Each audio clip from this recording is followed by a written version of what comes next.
नमस्कार दोस्तों, मैं विकास सर सक्षम एकेडमी के यूट्यूब चैनल पर आपका स्वागत करता हूं। दोस्तों, हमने आपसे मध्य प्रदेश के लोक नृत्य के संदर्भ में चर्चा की थी, जिसमें हमने बुंदेलखंड के लोक नृत्यों के बारे में पढ़ा था। अगर आपको बुंदेलखंड के लोक नृत्य के बारे में पढ़ना है तो आप ठीक इसके प्रीवियस वीडियो में देखिए, है ना, मध्य प्रदेश के लोक नृत्य पार्ट 1, ठीक है, जिसमें मैंने बुंदेलखंड के लोक नृत्यों की चर्चा की है। इसमें कौन कौन से लोक नृत्यों की बात की गई है, उसमें मैंने राई नृत्य, ढिमराई नृत्य, कानड़ा नृत्य, बधाई नृत्य और विभिन्न प्रकार के लोक नृत्य जो बुंदेलखंड में किए जाते हैं उनकी मैंने चर्चा की है। दोस्तों, उसी नृत्य की सीरीज को आगे बढ़ाते हुए आज मैं आपके लिए लेके आया हूँ, याद रखिएगा, आज मैं आपके लिए क्या लेके आया हूँ, तो आज ही मैं आपके लिए लेके आया हूँ दोस्तों, क्या लेके आया हूँ, मैं आपके लिए लेके आया हूँ बघेलखंड के लोक नृत्य। देखिए दोस्तों, जैसा कि आज आप जान रहे हैं, आज 31 जनवरी है और कल 1 फरवरी होगी, कल से फरवरी का माह शुरू होगा। आज 31 जनवरी है, तो भारत के चीफ इकोनॉमिक एडवाइजर नागेश्वरन ने दिल्ली से, जो कि भारत के मुख्य आर्थिक सलाहकार हैं, उन्होंने आर्थिक सर्वेक्षण 2021-22 जारी कर दिया है। इस पे हम एक सेपरेट लेक्चर बनाएंगे, उस पे अलग से बात करेंगे, डिटेल में बात करेंगे। इकोनॉमिक सर्वे पे हमारे लंबे लेक्चर्स होंगे। कोशिश करते हैं कि हम मध्य प्रदेश की सीरीज को 1-2 दिनों के लिए रोक करके वहां पर हम इकोनॉमिक सर्वे की रेगुलर क्लासेस यूट्यूब पर ही ऑनलाइन करेंगे, ठीक है दोस्तों। अभी क्या होने वाला है, अभी कल 1 तारीख है, कल 1 फरवरी है। कल भारत की वित्त मंत्री निर्मला सीतारमण संसद के प्राचीर यानी कि लोकसभा से बजट पढ़ेंगी। तो हम फिर बजट पर एक सेपरेट लेक्चर लेंगे, जिसमें हम बजट के संदर्भ में आपको समस्त जानकारियों से अवगत कराएंगे। दोस्तों, याद रखिएगा, जब भी कभी भी बजट सेशन स्टार्ट होता है, कभी भी याद रखिएगा, तो सबसे पहले जो अभिभाषण होता है वो राष्ट्रपति का होता है। और आज भारत के राष्ट्रपति रामनाथ कोविंद ने संसद भवन को संबोधित किया, ज्वाइंट सेशन को संबोधित किया। याद रखिएगा, आज राष्ट्रपति का अभिभाषण हो गया और इसी के साथ संसद का बजट सत्र आज से प्रारंभ हो गया और कल निर्मला सीतारमण संसद में बजट पेश करेंगी। तो हमारा उद्देश्य इस पर एक सेपरेट लेक्चर है, जिसमें हम आपसे बात करेंगे, डिटेल में बात करेंगे। अभी फिलहाल यहाँ आते हैं और आपसे बद्ध करते हैं मध्य प्रदेश के बघेलखंड के लोक नृत्य के बारे में। तो देखिए दोस्तों, आज हम आपसे बात करेंगे बघेलखंड के लोक नृत्य। देखिए, अगर बघेलखंड के लोक नृत्य की बात की जाए तो सबसे पहले तो आपको यह समझना होगा कि मध्य प्रदेश के बघेलखंड के अंतर्गत कौन कौन से जिले आते हैं। तो आप सबसे पहले यहाँ पे देख लीजिए, अगर बात की जाए, अगर हम यहाँ पर मध्य प्रदेश का मानचित्र बना लें और मध्य प्रदेश के मानचित्र को बनाने के बाद अगर हम मध्य प्रदेश के बघेलखंड की चर्चा करें तो कौन कौन से बघेलखंड के अंतर्गत आता है, तो आपको याद रखना है, यहाँ का रीवा संभाग और यहाँ का ये जो शहडोल संभाग है, ये दोनों बघेलखंड के अंतर्गत ही आते हैं। तो सतना, रीवा, सीधी, सिंगरौली, ये जो 4 जिले हैं ये बघेलखंड है। शहडोल आपका बघेलखंड है, उमरिया बघेलखंड है, आपको याद रखना है उमरिया, और अनूपपुर भी क्या है आपका बघेलखंड। मतलब अगर बात की जाए तो बघेलखंड के अंतर्गत संपूर्ण रीवा संभाग और संपूर्ण शहडोल संभाग आते हैं। मतलब बघेलखंड के अंतर्गत सतना, रीवा, सीधी, सिंगरौली, शहडोल, उमरिया, अनूपपुर आते हैं, ठीक है ना दोस्तों। आइए अब हम बात करते हैं मध्य प्रदेश के लोक नृत्य के बारे में। और मध्य प्रदेश के लोक नृत्यों में, बघेलखंड के लोक नृत्यों में जो सबसे पहला लोक नृत्य है उसका नाम है कर्मा। क्या नाम है दोस्तों? कर्मा। याद रखिएगा, सबसे पहला लोक नृत्य जो बघेलखंड का है उसका नाम है कर्मा। और याद रखिएगा, ये जो कर्मा लोक नृत्य है ये मध्य प्रदेश के रीवा और शहडोल संभाग में पाई जाने वाली गोंड जनजाति के द्वारा किया जाता है। याद रखिएगा, तो कर्मा नृत्य का संबंध किससे है? तो बघेलखंड से है। और किस जनजाति के लोगों से है? तो याद रखिएगा, इसका संबंध मध्य प्रदेश की गोंड जनजाति से। और किस स्थान के लोगों से? तो आपके शहडोल संभाग और रीवा संभाग के लोगों से। याद रखिएगा, ये जो कर्मा नृत्य है ये वर्षा ऋतु को छोड़ करके शेष सभी ऋतुओं में मनाया जाता है। यानी याद रखिएगा, ये जो नृत्य है ये केवल और केवल वर्षा ऋतु में नहीं किया जाता है, बाकी से सभी ऋतुओं में किया जाता है। याद रखिएगा, ऐसा कहा जाता है कि कर्मा नृत्य का संबंध करम सेनी देवी, याद रखिएगा किससे? तो करम सेनी देवी। कुछ किताबें ये बताती हैं कि इस नृत्य का संबंध करम सेनी देवी से है और कुछ लोग बताते हैं कि इस नृत्य का संबंध किससे है? तो विश्वकर्मा से। किससे? विश्वकर्मा देव से। आपने सुना होगा विश्वकर्मा के बारे में। विश्वकर्मा के बारे में ऐसा कहा जाता है कि ये एक रात में मंदिरों के निर्माण किया करते थे। एक ही रात में ये बड़े बड़े भव्य इमारतों का निर्माण कर देते थे। जो बड़े विशाल मंदिर भारत में हुए हैं उनका निर्माण विश्वकर्मा देव ने ही करा है। तो याद रखिएगा ये करमसेनी देवी और विश्वकर्मा देव पर आधारित मध्य प्रदेश का बड़ा ही प्राचीन लोक नृत्य है। ठीक है ना दोस्तों।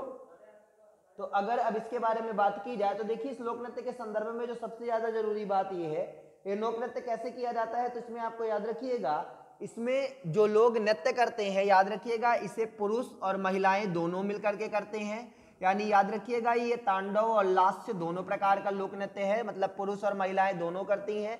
याद रखिएगा जब पुरुष इस लोक नृत्य को कर रहा होता है तो वो सर पर मोर पंख व कलगी लगाता है। बात समझ में आ रही है? मोर पंख या कलगी लगाता है। याद रखिएगा मोर पंख और कलगी लगाता है। और हाथ में क्या पहनता है? बाजूबंद पहनता है। क्या पहनता है दोस्तों?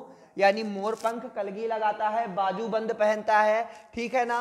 और याद रखिएगा पांव में घुंघरू बांधता है। क्या बांधता है? पांव में घुंघरू बांधता है। तो देखिए यहाँ पे ये जो कर्मा लोक नृत्य है, इसमें जो लोक नृत्य जो कर रहा होता है वो मोर पंख लगाता है, कलगी लगाता है, बाजूबंद बांधता है और घुंघरू पांव में पहनता है। और ये किनकी ताप पर किया जाता है? तो ये ढोलक, झांझ और मंजीरों की ताल पर यह नृत्य किया जाता है। किसकी ताल पर किया जाता है? तो ढोलक, झांझ और मंजीरों की ताल पर यह लोक नृत्य किया जाता है। देखिए दोस्तों, मेरा उद्देश्य है मध्य प्रदेश सामान्य ज्ञान के भीतर मैं आपको मध्य प्रदेश सामान्य ज्ञान से के भीतर वो समस्त जानकारी आपको पढ़ा दूं कि आप अगर इन लेक्चर्स को अगर आप रीड कर लें आसानी से, जो आप फ्री ऑफ कॉस्ट आप इसे कहीं भी एनी टाइम एनीवेयर पढ़ सकते हैं। मेरा उद्देश्य ये है कि इस बार के जो एमपीपीएससी का प्रीलिम्स का पेपर है उसमें आने वाली समस्त चीजें मैं कवर करूं, एमपीएसआई के अंतर्गत आने वाली सभी चीजें कवर करूं, 3 महीने बाद जो पटवारी की परीक्षा होने वाली है उनसे संबंधित चीजें कवर करूं।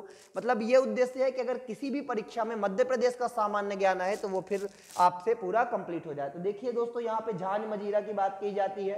ठीक है ना। याद रखिएगा जब ये नृत्य किया जाता है तो इस नृत्य को कैसे करते हैं? तो इस नृत्य को करने वाले लोग, याद रखिएगा इस नृत्य को करने वाले लोग व्रत या अर्धव्रत बना करके करते हैं। कैसे करते हैं? व्रत या अर्धव्रत बना करके ये लोक नृत्य किया जाता है। मतलब व्रत कैसे समझिए, लोग गोल समूह में इकट्ठा होते हैं फिर नृत्य करते हैं।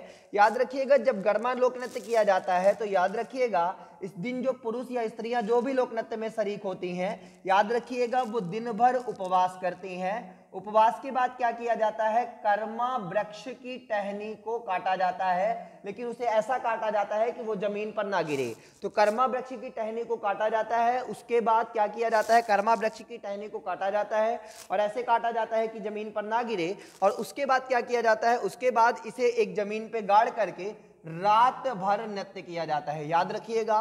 तो ये कर्मा नृत्य है, बघेलखंड का पहला लोक नृत्य, किसका संबंध किससे है? मध्य प्रदेश की गोंड जनजाति से। और यह मुख्य रूप से कहां कहां किया जाता है? तो आपको याद रखना है मध्य प्रदेश के शहडोल, रीवा और अनूपपुर जिलों में इसका विशेष महत्व है। वहां पे रहने वाली गोंड जनजाति से करती है। याद रखिएगा कहां कहां की? तो शहडोल, रीवा और अनूपपुर की जनजाति करती है। याद रखिएगा वर्षा को छोड़ करके शेष सभी ऋतुओं में किया जाता है। ये करमसेनी देवी या विश्वकर्मा देव पर आधारित नृत्य है। ये पुरुष और महिला दोनों प्रकार का नृत्य है। इसमें मोरपंख, कलगी, बाजूबंद और घुंघरू ये सारी चीजें हैं जो पहनी जाती है इस नृत्य को करते समय। और याद रखिएगा यहाँ पर ढोलक, झांझ, मंजीरे आदि का प्रयोग किया जाता है दोस्तों। और ये व्रत या अर्धव्रत बनाकर किया जाता है। और इस दिन वृक्ष उपवास रख के कर्मा वृक्ष की क्या की जाती है? तो कर्मा वृक्ष की उपासना की जाती है। ठीक है ना दोस्तों। तो याद रखना है आपको कर्मा वृक्ष की उपासना की जाती है।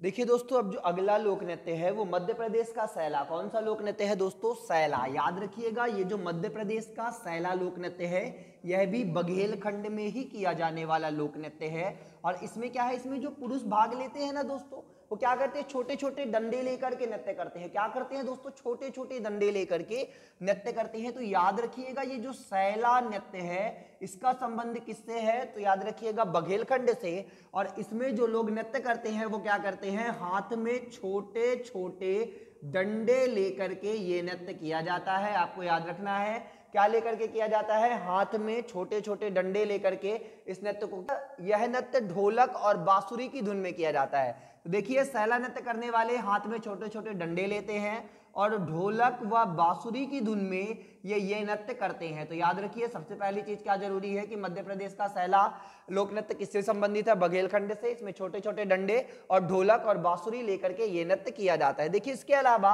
एक नृत्य है जिसे क्या कहा जाता है? दादर। दादर याद रखिएगा बघेलखंड में एक लोकगीत भी गाया जाता है जो किसी भी शुभ अवसर पर गाया जाता है। कब गाया जाता है? शुभ अवसर पर गाया जाता है। और जब ये लोकगीत गाया जाता है जिसे दादर कहा जाता है तो इसके बाद बतासे बांटे जाते हैं। क्या बांटे जाते हैं दोस्तों? बतासे बांटे जाते हैं। याद रखिएगा ये कब कब गाए जाते हैं, ये दादर नृत्य कब कब होता है? तो याद रखिएगा ये दादर नृत्य मध्य प्रदेश में विवाह, मध्य प्रदेश में मुंडन, मध्य प्रदेश में कंछेदन जिसे कर्णभेदन कहते हैं। याद रखिएगा यानी विवाह, मुंडन, कंछेदन है ना, आदि या बरहो आदि। आ गई बात समझ में? बरहो आदि मुख्य समय में ये नृत्य किया जाता है जिसे दादर कहा जाता है शुभ अवसर पर। इसके बाद बतासे नाट बांटे जाते हैं। याद रखिएगा जब दादर नृत्य किया जाता है, दादर गीत गाए जाते हैं तो उसी समय जो पुरुष और स्त्री नाचते हैं, याद रखिएगा जो पुरुष व स्त्री नाच रहे होते हैं उन्हीं के द्वारा ये नृत्य किया जाता है जिसे हम क्या कहते हैं? जिसे हम दादर नृत्य कहते हैं। ठीक है ना दोस्तों, याद रखिएगा इसे हम क्या कहते हैं? इसे हम दादर नृत्य कहते हैं। ठीक है, याद रखिएगा ये जो नृत्य है वो किसके बेसिस पर नाचा जाता है? तो ढोलक की ताल पर। किसके बेसिस पे नाचा जाता है? याद रखिएगा ढोलक की ताल पर किया जाता है यह नृत्य। और याद रखिएगा जब यह नृत्य मध्य प्रदेश में, दोस्तों आपको समझना होगा, जब यह लोक नृत्य मध्य प्रदेश में